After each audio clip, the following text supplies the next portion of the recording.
Hello friends, welcome to my channel Udesha tech academy.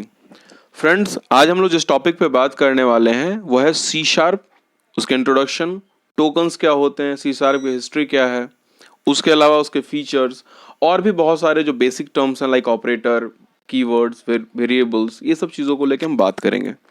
तो चलिए friends, start करते हैं। ये तो हमारा जो कंटेंट था, जो आपको प्रीवियस स्लाइड में भी दिखाया था, जो प्रीवियस स्लाइड में कंटेंट था उन सब के बारे में था। आज के टॉपिक को देखते हैं। तो आज हम लोग जो टॉपिक पे बात करेंगे वो है सी शार्प का introduction, history and feature of C sharp, program and syntax, token क्या होता है, टोकन के अलावा data type and comments, and last topic रहेगा हम लोग का वो होगा operators, operators in C sharp. चलिए हम लोग देखते हैं। सी शार्प जो है उसका सी हैश लिखते हैं बट प्रोनाउंसिएशन सी शार्प होता है। इसके बारे में कहते हैं it is an object oriented programming language provided by Microsoft that run on dot net framework. By the help of C# programming language, we can develop different type of secure and robust application. Robust का मतलब होता है strong applications. ठीक है? For example, यहाँ पे web application बना सकते हैं, विंडो एप्लीकेशन बना सकते हैं, कंसोल एप्लीकेशन हो सकता है, डिस्ट्रीब्यूटेड एप्लीकेशन हो सकता है, वेब सर्विसेज बना सकते हैं या डेटाबेस एप्लीकेशन बना सकते हैं। It is designed for CLR, common language infrastructure. अब है क्या भाई? It is a specification that describe executable code and run time environment. अब सी शार्प लैंग्वेज जो था वो इन्फ्लुएंस्ड हुआ था किन लैंग्वेज से? C++, जावा, एफएल, मॉड्यूल 3, पास्कल और भी बहुत सारे लैंग्वेज थे जिनसे इन्फ्लुएंस होकर सी शार्प को डेवलप किया गया था। ये है हिस्ट्री। सी शार्प जो था उसको डेवलप किया था एंड्रस हैजल्सबर्ग। इन्हीं को हम लोग founder of C sharp language कहा करते हैं।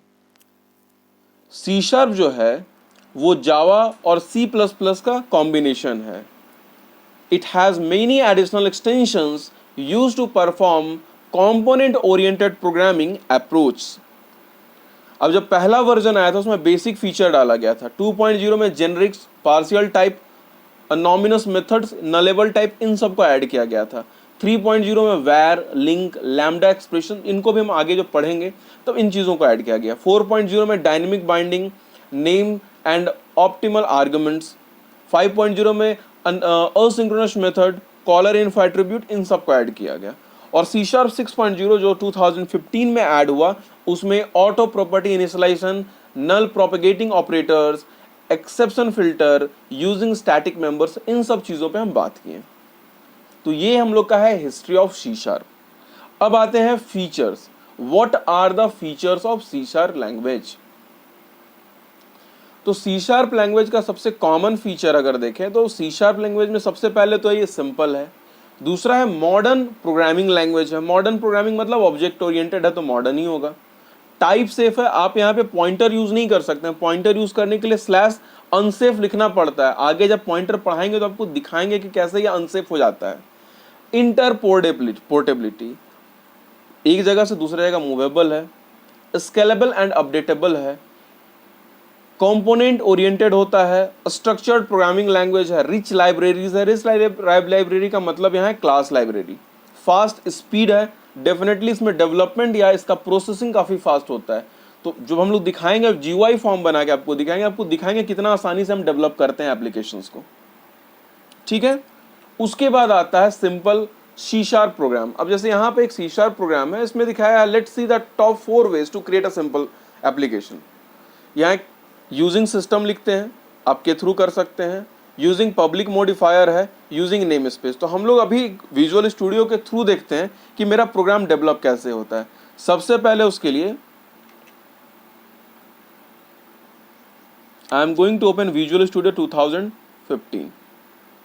थोड़ा स्लो है तो it might take some time. चलो देखते हैं। अब यहां पे आकर आप कंसोल एप्लीकेशन देखिए है। यहां पर हम एक ही प्रोजेक्ट लेते हैं, इसी में सारे काम को करेंगे। इसका नाम लिख देते हैं C sharp tutorial. Udesha tech academy C# tutorial. अब यहां जैसे ओके करेंगे आपका एक एप्लीकेशन बना बनाया मिलेगा। मतलब here you don't need to write a program, automatic आपको बना हुआ मिलेगा program.cs नाम का फाइल के साथ। जैसे आप प्रोजेक्ट लेते हैं तो आपका अभी ओपन होगा, आप देखेंगे कि program.cs नाम का आपके पास फाइल रहेगा और ऑटोमेटिक आपका एक फाइल क्रिएट कर देगा। तो चलिए हम लोग देखते हैं थोड़ा सा। देखिए आपका प्रोग्राम आ गया, इसमें बाकी सबको आप कमेंट कर सकते हैं। फर्स्ट 4 की कोई ज़रूरत नहीं है, लास्ट 4 की हम हटा दे रहे हैं।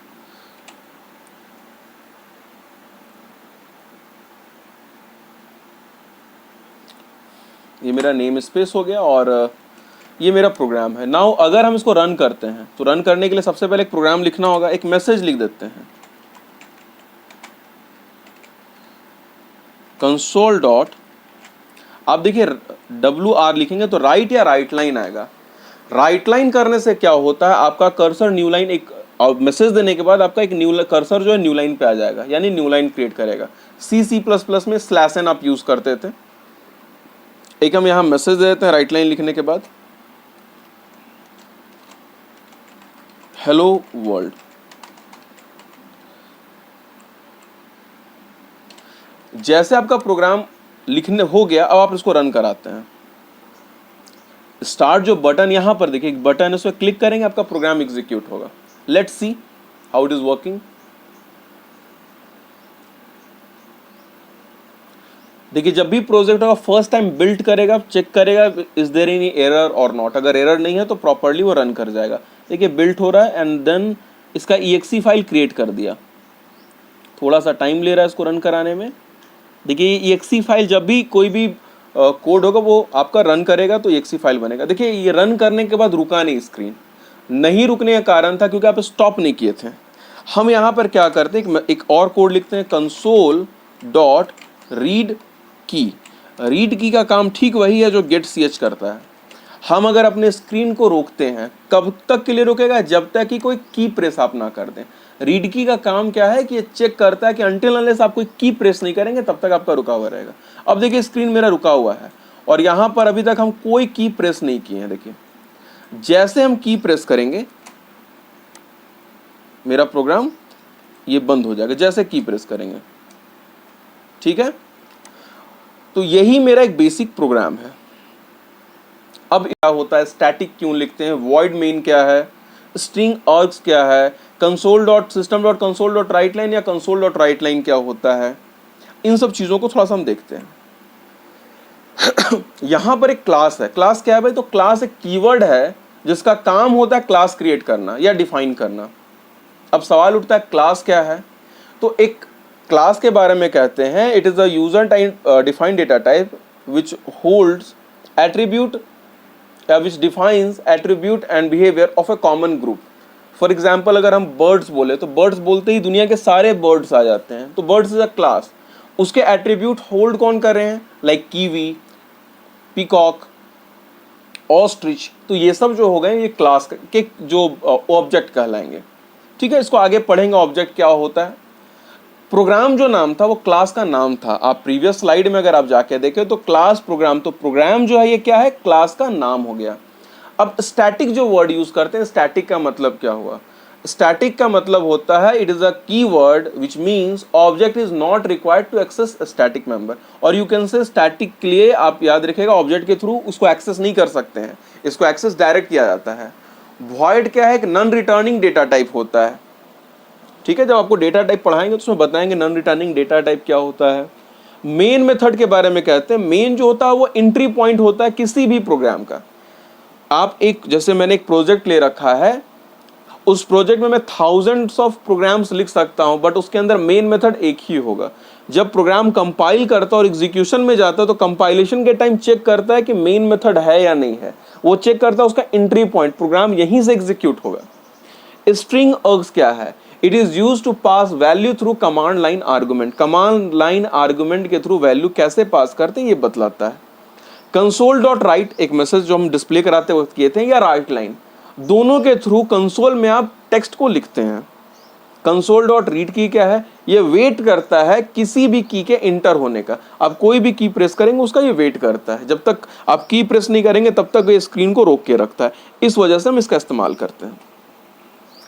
अब हम लोग का टॉपिक आता है टोकन। टोकन क्या है, तो टोकन के बारे में कहते हैं token is the smallest element of a program. Token are atomic code elements और you can say the smallest element होते हैं। इसके अंदर 5 से 6 पॉइंट रहते हैं, कई जगह पे 5 लिखा हुआ मिलेगा, कहीं पे 6 भी लिखा हुआ मिलेगा। मैंने यहाँ 5 लिख रखा है बट मैंने टोटली 6 यहाँ लिखा है। तो कीवर्ड्स में 6 कौन कौन है भाई, तो कीवर्ड्स हैं, आइडेंटिफायर हैं, लिटरल्स हैं, ऑपरेटर्स हैं, पंचुएटर्स हैं, कमेंट्स हैं। तो these are the 6 different tokens. चलिए एक एक करके सबको समझते हैं। पहला टोकन है कीवर्ड्स। कीवर्ड्स क्या होता है भाई, तो keywords are the reserved words और predefined word to the C# compiler. This keyword can not be used as identifier. Identifier simply नाम से ही लगता है आइडेंटिफाई करने वाला, जो आइडेंटिफाई कराता है। फॉर एग्जाम्पल किसी वेरिएबल का नाम, किसी क्लास का नाम, किसी मेथड का नाम। तो कहते हैं कीवर्ड का नाम कभी भी ऐसा नहीं हो सकता जो या इसके नाम पे मेथड का नाम मत रख दीजिएगा, तो हम लोग नहीं लिखेंगे। However, if you want to use these keywords as identifier, आपको @ आगे लगाना पड़ेगा। किसी भी कीवर्ड के नाम के आगे अगर @ लगा देंगे then you can use it as an identifier। तो ये कीवर्ड्स हैं, इसके अंदर कुछ कॉमन कीवर्ड्स हैं जो हम लोग यूज करते हैं एंड हम लोग मैक्सिमम का यूज करेंगे अपने प्रोग्राम्स में। एज पर आवर नीड जहां जहां जरूरत होगा हम लोग उसका यूज करेंगे। अब आइडेंटिफायर क्या है भाई, डिफिनेशन में ही है, an identifier is a name used to identify a class, variable, function और any other user defined items. The basic rule for naming class और you can say identifier in C# are as follows. There are some rules with identifier. पहला है it must begin with a letter that could be followed by a number और underscore. यहां पे कुछ मैंने examples दिखा रखा है। There shouldn't be any space between an identifier or any symbol such as, तो यहाँ कुछ symbols मैंने लिख रखा है, वो नहीं हो सकता है। Apart from these symbol जो मैंने नीचे एग्जाम्पल लिखा है वो भी गलत है। जैसे स्टूडेंट स्पेस नेम, ये गलत होगा। Student curly bracket, opening curly bracket, वो भी गलत है। It should not be keyword, keyword भी नहीं हो सकता। And it should be unique, हमेशा ये यूनिक होना चाहिए। कभी भी आइडेंटिफायर का नाम सिमिलर नहीं हो सकता है, ये एक याद रखिएगा। अब आते हैं लिटरल्स। लिटरल्स क्या होता है भाई, तो literals is a way in which the very values that store in a variable is represented. एक वेरिएबल में वैल्यू किस तरह से स्टोर होगा ये बतलाता है लिटरल्स। इसमें 2 से 3 तरह के लिटरल्स होंगे। पहला होगा न्यूमेरिक, जिसमें नंबर्स होंगे या फ्लोटिंग वैल्यूज हो सकते हैं। दूसरा होगा बुलियन, जो ट्रू या फॉल्स को रिप्रेजेंट करेगा। तीसरा होगा कैरेक्टर, जो आइदर एक सिंगल कैरेक्टर को लेगा या एक स्ट्रिंग को लेगा, या तीसरा जो होगा एस्केप सीक्वेंस को लेगा। ये 3 तरह के चीज़ों को लिटरल्स होल्ड करता है, जो लिटरल्स को एज अ डायग्राम हम रिप्रेजेंट करने की कोशिश किए। आप इसको देखेंगे तो समझ में आएगा कि लिटरल्स काम कैसे रखता है। अब इसके अलावा ऑपरेटर क्या होता है भाई, मैं बहुत बेसिक यहाँ इसलिए लिखा हूँ एक लाइन ऑपरेटर का, क्योंकि आगे बाकायदा उसका एक पूरा चैप्टर हम लोग को कवर करना है। ऑपरेटर क्या है, operators are symbol that are used to describe operation involving one or more operand. Operand का मतलब होता है वेरिएबल्स। कमेंट क्या होता है, comment are used by human to clarify the source code. There are 2 type of comment, पहला single line, दूसरा multiple line comment है। सिंगल लाइन जो होता है डबल फॉरवर्ड स्लैश के साथ होता है, जो हम लिख के दिखा भी दिए हैं। कमेंट का एक और काम होता है, ये कोड याद रखिएगा, कंपाइलर अगर कंपाइल करेगा तो कंपाइल करने के बाद के टाइम पे कमेंट्स को जो होता है स्किप करता है।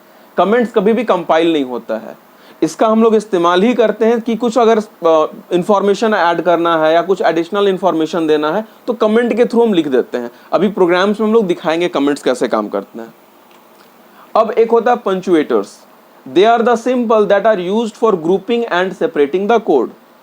दे define the shape of a program. अब यहाँ कुछ कॉमन आपका पंचुएटर्स दिया है, इसमें है semicolon, colon, comma, period, parenthesis, bracket और ब्रेसेस। तो ये कुछ कॉमन है जो बार बार आपके प्रोग्राम्स में दिखेंगे, जिनको हम लोग अभी यूज भी करके दिखाएंगे आपको। अब आते हैं ऑपरेटर्स और डेटा टाइप्स। डेटा टाइप्स एक और बहुत इंपॉर्टेंट टर्म्स है जिसको हम लोग यूज करेंगे। और ऑपरेटर्स, डेटा टाइप है क्या, नॉर्मल आपको टर्म्स में समझा देता हूं कि डेटा टाइप होता क्या है।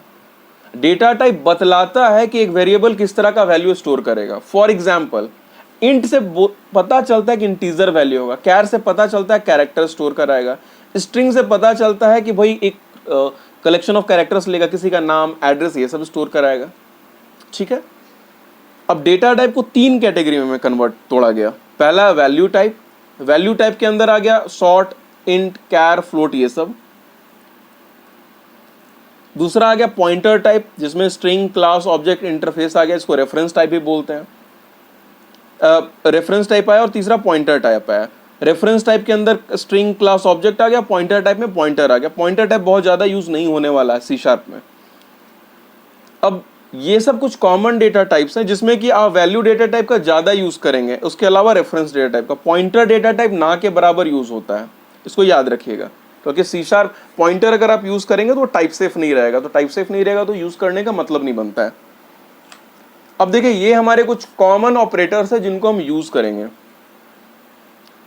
ऑपरेटर्स है क्या भाई? Operators are simply a symbol that is used to perform operation. There can be many types of operations like arithmetical, logical, bitwise, etc. These are following type of operators to perform different type of operation in C# language. अब arithmetic operator है, basically mathematical operation perform करेगा, जो यहाँ पे देखिए लिखा हुआ है इस जगह पे। रिलेशनल है, लॉजिकल ऑपरेटर है, बिटवाइज ऑपरेटर है, असाइनमेंट ऑपरेटर है, यूनरी ऑपरेटर है और टर्नरी ऑपरेटर है। उसके अलावा एक मिसलेनियस ऑपरेटर होता है जिसको हम आगे के स्लाइड्स में दिखाएंगे। आगे इंप्लीमेंटेशन के टाइम पे इसको दिखाएंगे कहाँ हम लोग मिसलेनियस ऑपरेटर का यूज करते हैं। अब यहीं पे हम लोग एक एक करके प्रोग्राम्स बनाना शुरू करते हैं। सबसे पहले अर्थमेटिक ऑपरेटर। तो मेरा सी शार्प यहाँ पे जो रन कर रहा है, इसी जगह पे हम देखते हैं अर्थमेटिक के प्रोग्राम्स कैसे बनेंगे। अब यहाँ पर थोड़ा सा क्लास, ऑब्जेक्ट, एंट्री पॉइंट जिस पर बात कर रहे थे उसको भी देख लेंगे। यहाँ पे सबसे पहले सॉल्यूशन एक्सप्लोरर पे आ जाइए। मैं इसको थोड़ा सा एक साथ सेट कर देता हूँ। एक नया हम यहाँ पे क्लास ले रहे हैं। देखिए, हम क्लास के थ्रू अलग अलग करके बना रहे हैं, मीनिंगफुल रखना बहुत ज़रूरी है। ऐड, देखिए हम क्या किए, right click, add, new item के थ्रू भी जा सकते हैं या क्लास के थ्रू भी जा सकते हैं। हम एक प्रोग्राम को क्लास के थ्रू दिखाते हैं डायरेक्ट, और न्यू आइटम के थ्रू क्लास कैसे लेते हैं वो भी बता देंगे। यहां पर जैसे हम क्लास डिफाइन किया, हम क्लास का एक नाम लिख देते हैं, अर्थमेटिक। अर्थमेटिक नाम लिखने से फायदा क्या मुझे होगा कि मुझे समझने में आसान रहेगा और याद रहेगा। तो देखिए, एक नया क्लास हम बना दिए। अब इसके अंदर एक लिखेंगे, क्लास को भी हम पब्लिक कर देते हैं भाई, पब्लिक क्लास, क्लास का नाम। अब यहां पर आके एक मेथड लिखते हैं, पब्लिक वॉइड ऐड। अब यहाँ पर हम यूज़र को बोलेंगे 2 नंबर चाहिए। मान लीजिए मेरा प्रोग्राम है, कमेंट देखिए कैसे देते हैं वो भी हम सिखा देते हैं अभी। मान लीजिए मेरे पास प्रोग्राम है कि write a program to accept 2 number and display its sum. तो ये कमेंट हो गया, ये एग्जीक्यूट नहीं होने वाला है कोड। अब यहाँ पर हमको चाहिए int num1, num2 और res। देखिए, हम चाहते तो ABCD करके बना सकते हैं, बट एज ए प्रोग्रामर मेरा मानना रहता है कि आप मीनिंगफुल नाम रखें। नंबर है तो num1 num2 हो सकता है, रिजल्ट के लिए res या रिजल्ट लिख दीजिए। अब यहाँ पर यूजर को मैसेज करेंगे console dot write line. User को मैसेज करेंगे कंसोल में कि इंटर 2 नंबर। यूजर 2 नंबर हमको देगा तो उसको हम लोग को क्या करना होगा, फिर स्टोर कराना हो कहीं पे। चलिए इसके लिए करते हैं भाई, num1 equal to convert dot to int 32 console dot read line. देखिए, बाय डिफॉल्ट जो जावा की तरह सी शार्प भी आपका है वो स्ट्रिंग को बाय डिफॉल्ट लेता है, तो हम लोग उसको अगर कन्वर्ट नहीं करेंगे तो वैल्यू मेरा काम नहीं करेगा। तो जिस डेटा टाइप में का वैल्यू आप एंट्री करा रहे हैं उस टाइप में आप कन्वर्ट कर लीजिए। num2 equal to convert dot to int 32 console dot read line. अब मेरे पास 2 डेटा आ चुका है, race equal to num1 plus num2। अब दो नंबर का जो सम था वो मेरा आ गया। n1 में मेरे पास वैल्यू है, n2 में मेरे पास वैल्यू है। अब इन दोनों का सम हम क्या करेंगे, रेस में स्टोर करा लिए। अब रेस में मेरे पास वैल्यू आ गया तो मैसेज करेंगे console dot write line sum of two number is plus race.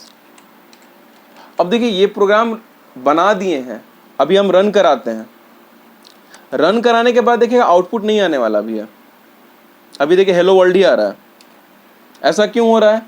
क्योंकि इस प्रोग्राम को हम यहां पर यानी प्रोग्राम डॉट सी एस के अंदर कॉल नहीं किए हैं, क्योंकि ये एंट्री पॉइंट है। अब क्या हुआ, मेरा जैसे प्रोग्राम यहां आया हेलो वर्ल्ड को प्रिंट किया और वेट कर रहा है नेक्स्ट की का।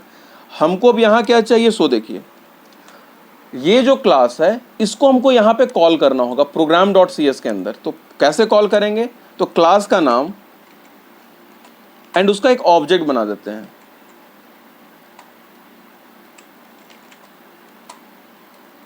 अब ऑब्जेक्ट के थ्रू कॉल कर सकते हैं।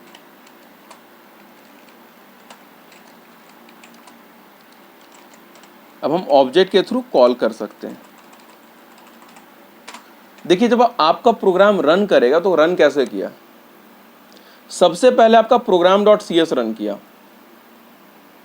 जब ये रन किया तो आपका प्रोग्राम रन करते ही अर्थमेटिक नाम का एक क्लास को सर्च किया, देखा कि भाई क्लास है या नहीं है। इसको एक क्लास मिला, क्लास मिला तो न्यू कीवर्ड से इसका ऑब्जेक्ट क्रिएट हो गया। तो न्यू कीवर्ड यहाँ क्या कर रहा है, ऑब्जेक्ट क्रिएट करने में मदद कर रहा है। ऑब्जेक्ट जब बन गया तो ऑब्जेक्ट के थ्रू ही हम उस क्लास के अगर अंदर मेथड्स हैं उनको यूज कर सकते हैं। तो यहाँ पर हम ऐड को कॉल किए। अब इसका आप देख सकते हैं ऐड को कॉल करने से बेनिफिट हम लोगों को क्या मिला, ये आपका आ गया। अब यहाँ नंबर डालते हैं, आपका सम जो था वो आपका आ गया। तो आप अपने प्रोग्राम को देख सकते हैं कि सम कैसे हो रहा है। दो नंबर्स का जो सम था वो यहाँ पे आप इसको अपने प्रोग्राम्स में देख लीजिए। num1 num2 जो डाले वो num1 और num2 में स्टोर हो गया दो नंबर्स। रिजल्ट रेस में स्टोर कराएं और उस रेस को यहाँ डिस्प्ले करा दिए। तो देखिए एक सिंपल सा सम का मैंने प्रोग्राम बना दिया है। अब इसी ऑपरेटर के बेसिस पे आप अगर अरिथमेटिक ऑपरेटर के बेसिस पे हैं तो आप प्रोग्राम्स बना सकते हैं। मैं इसको लिख दे रहा हूं यहाँ पे, for subtraction multiplication division mod. Mod के लिए आप परसेंट साइन डालते हैं, ये आपको रिमाइंडर निकाल के देता है टू गेट रिमाइंडर। तो ये आपका बेसिक प्रोग्राम है जो अरिथमेटिक ऑपरेटर बेस्ड था। ये देखिए आपका अरिथमेटिक ऑपरेटर जो इसके अंदर था मैंने उसको क्लियर कर दिया आपको। अरिथमेटिक ऑपरेटर के बाद जो हम लोग का टॉपिक है वो हम लोग का क्या है, असाइनमेंट ऑपरेटर है। हम लोग असाइनमेंट को ही सेकंड में मूव करेंगे, आपका रिलेशनल ऐसे है बट हम लोग सेकंड में असाइनमेंट ऑपरेटर पे आते हैं। इस ऑपरेटर को और तीसरा हम लोग यूनरी पढ़ते हैं। तो आज ये दो तीन ऑपरेटर को कवर करते हैं। तो चलिए पहले हम लोग देखते हैं असाइनमेंट ऑपरेटर काम कैसे करता है। फिर से एक नया क्लास हम लेते हैं, ऐड क्लास। इस बार हम जो बोले थे उस तरीके पे आते हैं, ऐड न्यू आइटम। यहां से भी आप ढूंढ सकते हैं। तो न्यू आइटम में जाएंगे तो आपको यहां पे क्लास मिलेगा। क्लास का यहां नाम लिख सकते हैं असाइनमेंट। असाइनमेंट नाम का एक क्लास ले लिए। आगे पब्लिक लगाना जरूरी रहेगा क्योंकि आपको दूसरे क्लास में इसको एक्सेस कराना है।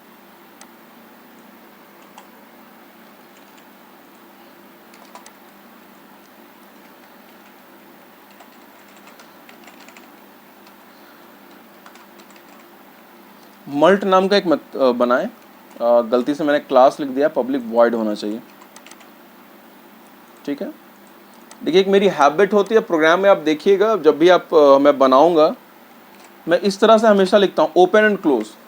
मैं अपने जितने भी कर्ली ब्रैकेट है या कोई ब्रैकेट ओपन करता हूँ तुरंत क्लोज करता हूँ। ये एक अच्छा हैबिट माना जाता है, इसको आप हमेशा इंप्लीमेंट करिएगा। कभी भी आप ब्रेक मत करिएगा अपने ऑपरेटर्स को। जब भी आप यूज कर रहे हैं तो ओपन एंड क्लोज इंस्टेंटली क्या करिए।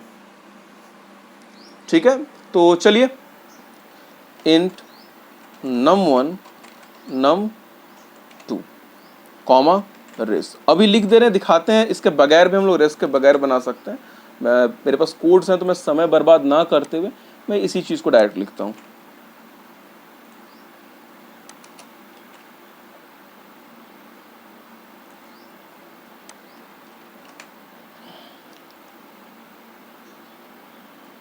असाइनमेंट ऑपरेटर का में होता है, मान लीजिए num1 multiply equal to num2।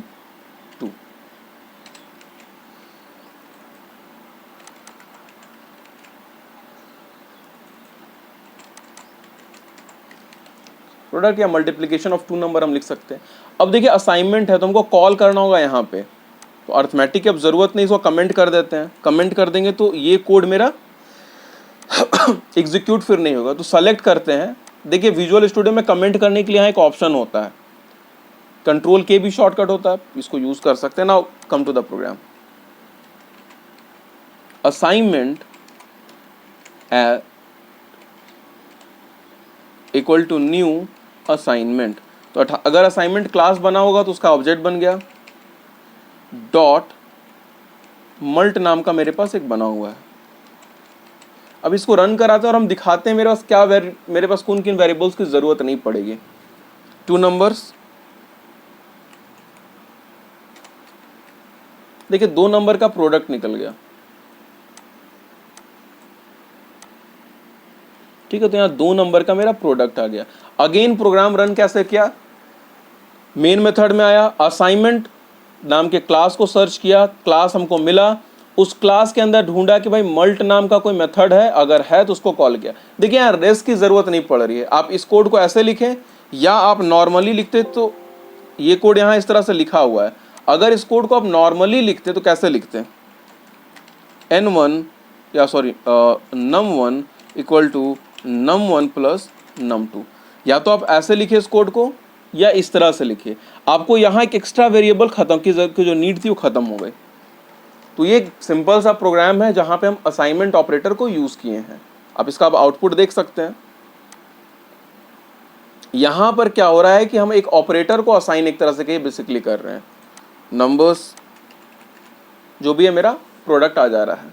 तो इस तरह से आप असाइनमेंट ऑपरेटर को यूज कर सकते हैं।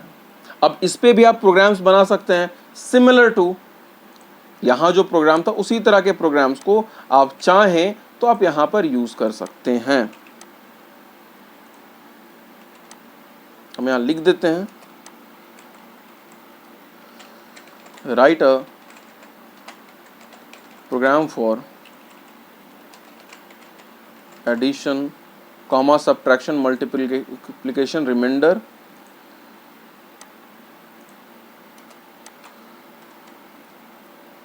यूजिंग, मैं इसको थोड़ा हाइड कर देता हूँ, इसकी ज़रूरत अभी नहीं है, यूजिंग असाइनमेंट ऑपरेटर। तो फ्रेंड्स यहाँ तक आज हम लोग देखते हैं। नेक्स्ट वीडियो में हम इसके आगे फिर बात करेंगे। ठीक है, इसके आगे हमारे पास और भी चीज़ें हैं, जैसे जितने ऑपरेटर्स हम कोशिश करेंगे सारे ऑपरेटर्स कवर करें, और बहुत सारे प्रोग्राम्स होंगे इसके अंदर, तो आप लोग उस प्रोग्राम्स को भी समझिए। और कई सारे हम अलग से ही प्रोग्राम्स आपको देते जाएंगे। आप उसको सब्सक्राइब करिए और बहुत सारे सीरीज़ आपको मिलेंगे इसके अंदर, प्रोग्राम्स के भी रहेंगे। मेरा ईमेल आईडी आपको मिल जाएगा। आगे जो यूज़र्स इफेक्टिवली काम करेंगे देखेंगे, उनके लिए मैं अपने व्हाट्सएप नंबर या बाकी चीज़ें प्रोवाइड कर दूंगा, ताकि अगर किसी को ऑनलाइन कोई सपोर्ट चाहिए तो आप आराम से मेरे से सपोर्ट ले सकते हैं। तो friends, thank you for watching my videos. Please like and subscribe my channel, और अगर आपको अच्छा लगे तो प्लीज़ शेयर करें, कमेंट करें। आपके कमेंट्स बहुत इंपॉर्टेंट है मेरे लिए। Thank you friends.